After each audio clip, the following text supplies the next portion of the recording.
एक शिष्य अपने गुरु से सप्ताह भर की छुट्टी लेकर अपने गांव जा रहा था। तब गांव पैदल ही जाना पड़ता था। जाते समय रास्ते में उसे एक कुआं दिखाई दिया। शिष्य प्यासा था, इसलिए कुएं से पानी निकाला और अपना गला तर लिया। शिष्य को अद्भुत तृप्ति मिली, क्योंकि कुएं का जल बहुत मीठा और ठंडा था। शिष्य ने सोचा, क्यों ना ये जल अपने गुरुजी के लिए भी ले चलूं। उसने अपनी मशक भरी और वापस आश्रम की ओर चल पड़ा। वह आश्रम पहुंचा और गुरुजी को सारी बात बताई। गुरुजी ने शिष्य से मशक लेकर जल पिया और संतुष्टि महसूस की।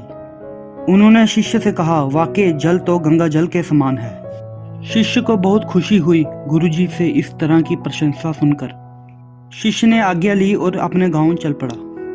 कुछ ही देर में आश्रम में रहने वाला एक दूसरा शिष्य गुरुजी के पास पहुंचा और उसने भी वह जल पीने की इच्छा जताई।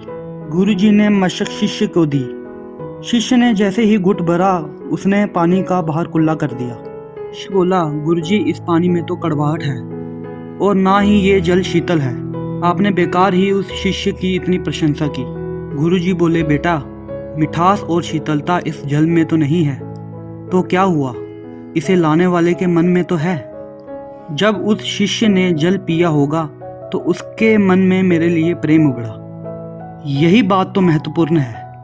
मुझे भी इस मशक का जल तुम्हारी तरह ठीक नहीं लगा, पर मैं ये कहकर उसका मन दुखी नहीं करना चाहता था। हो सकता है जब जल मशक में भरा गया तब वह शीतल हो, और मशक के साफ ना होने पर यहाँ तक आते आते ये जल वैसा नहीं रहा। पर इसे लाने वाले के मन का प्रेम तो कम नहीं होता है ना। इस कहानी से हमें ये शिक्षा मिलती है, दूसरों के मन को दुखी करने वाली बातों को टाला जा सकता है और हर बुराई में अच्छाई खोजी जा सकती है। थैंक यू दोस्तों, आपको ये कहानी अच्छी लगी होगी। धन्यवाद।